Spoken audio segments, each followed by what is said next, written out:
Sir, নবনিযুক্ত vice chancellor হিসেবে আপনার বিশ্ববিদ্যালয়কে শিক্ষা ও গবেষণায় এগিয়ে নিয়ে যাওয়ার জন্য আপনার ভবিষ্যৎ পরিকল্পনাটা যদি আমাদের সাথে শেয়ার করেন।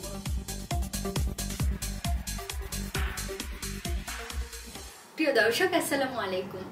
অ্যাগ্রেড বাংলাদেশে আপনাদের সকলকে স্বাগত জানাচ্ছি। আমি ডাক্তার সোলেমা আক্তার শান্তা। প্রিয় দর্শক, আজকের আয়োজনটি আমাদের জন্য একটু স্পেশাল। আজকে আমাদের সাথে আছেন পটুয়াখালী বিজ্ঞান ও প্রযুক্তি বিশ্ববিদ্যালয়ের নবনিযুক্ত মাননীয় উপাচার্য প্রফেসর ডক্টর কাজী রফিকুল ইসলাম। স্যার, আপনাকে স্বাগত আমাদের অনুষ্ঠানে। স্যার, কেমন আছেন? ভালো আছি, আপনাকে ধন্যবাদ। স্যার, আপনি বাংলাদেশ কৃষি বিশ্ববিদ্যালয়ের ফার্মাকোলজি ডিপার্টমেন্টের প্রফেসর এবং বর্তমানে পটুয়াখালী বিজ্ঞান ও প্রযুক্তি বিশ্ববিদ্যালয়ে ভাইস চ্যান্সেলর হিসেবে নিযুক্ত হয়েছেন।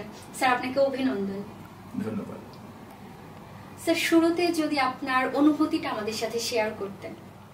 আমি প্রথমেই ধন্যবাদ জানাচ্ছি অ্যাগ্রো 8 চ্যানেল বাংলাদেশকে আমাকে এখানে আমন্ত্রণ জানানোর জন্য।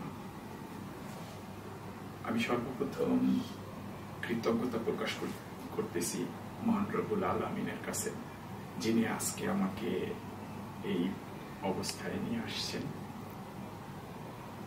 এরপরে আমি স্মরণ করছি 24-এর ছাত্র জনতার গণ অভ্যুত্থানে নিহত শহীদদের এবং তাদের রুহের মাগফিরাত কামনা করছি। এরপরে আমি স্মরণ করছি জুলাই আগস্টে আহত বীর সেনাদের, যারা হসপিটালের বেডে এখনো অসুস্থ এবং জীবন যুদ্ধে কাতরাচ্ছেন।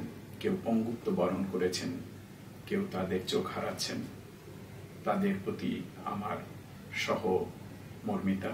সেই সাথে মহান রব্বুল আলামিনের কাছে আমি দোয়া প্রার্থনা করছি যাতে ওনাদেরকে দ্রুত সুস্থতা দান করেন। আপনি আমার অনুভূতি জানতে চেয়েছেন।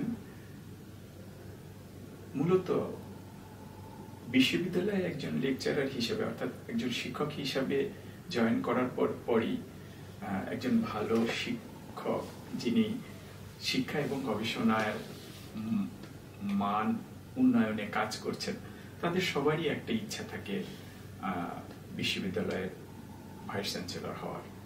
তো সেই সুযোগটা মহান রব্বুল আলামিন আমাকে দিয়েছেন। এর জন্য আমি ওনার কাছে কৃতজ্ঞ এবং অবশ্যই আমার খুব ভালো লাগছে আজকে এই পজিশন পাওয়ার জন্য। এবং আপনারা জানেন পটুয়াখালী বিজ্ঞান ও প্রযুক্তি বিশ্ববিদ্যালয় একটা অনেক বড় বিশ্ববিদ্যালয়, দক্ষিণবঙ্গের একটা ভালো বিদ্যাপীঠ, যেখানে 8টা ফ্যাকাল্টি রয়েছে, 58টা ডিপার্টমেন্ট রয়েছে। শুধু কৃষি বিষয়ক অনুষদ না, এখানে জিএসটির অনুষদগুলোও বিদ্যমান।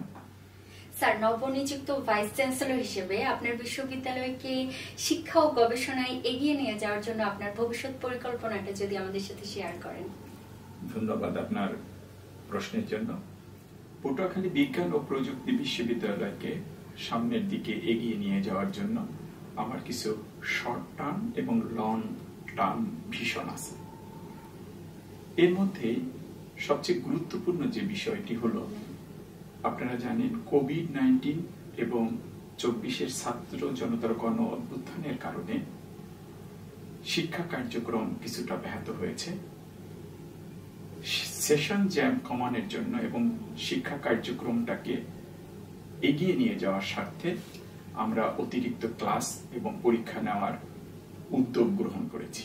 আমাদের বিশ্ববিদ্যালয়ে জিএসটি ভর্তি পরীক্ষা সংক্রান্ত সকল কার্যক্রম এই বছরই প্রথম অটোমেশনের মাধ্যমে চালু হচ্ছে এবং ভর্তি সংক্রান্ত সকল কার্যক্রম ছাত্রছাত্রীদের এই অটোমেশনের মাধ্যমে হয় অনেক সুবিধা হবে। এছাড়াও আন্ডার গ্রাজুয়েট এবং পোস্ট গ্রাজুয়েট পর্যায়েও অটোমেশন পদ্ধতি চালুর জন্য সকল ছাত্রছাত্রীদের দাবির প্রেক্ষিতে এই পদ্ধতি চলমান করার জন্য আমরা উদ্যোগ গ্রহণ করেছি।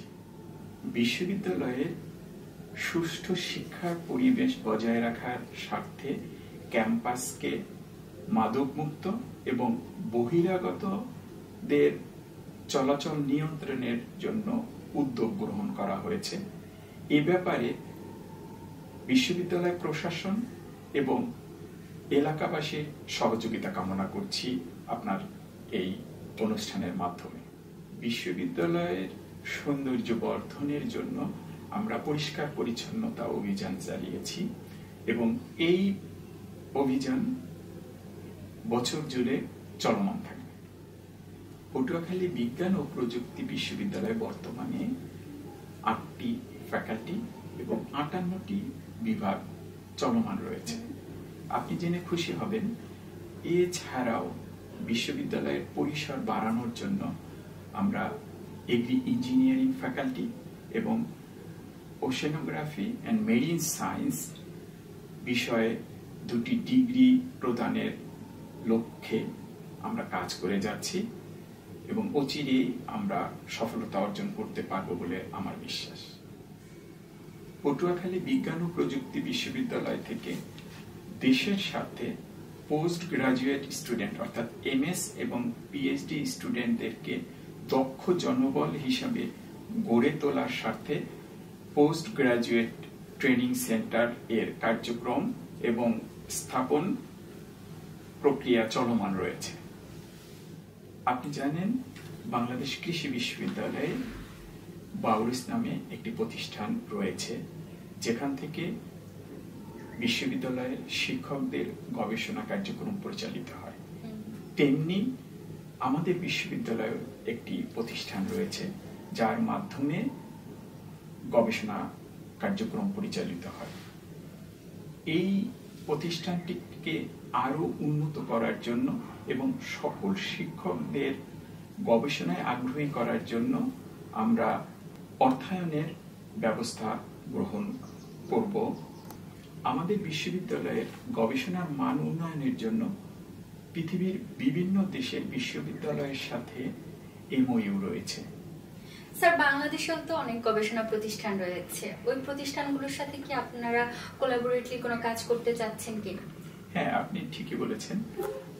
বাংলাদেশে বিভিন্ন সরকারি এবং বেসরকারি রিসার্চ প্রতিষ্ঠান যেগুলো আছে তাদের সাথে আমাদের বিশ্ববিদ্যালয়ের রিসার্চ কোলাবোরেশন তৈরি করা এবং যেখানে আছেন সেই কোলাবোরেশনগুলোকে অ্যাক্টিভ করার জন্য আমি চেষ্টা করে যাচ্ছি।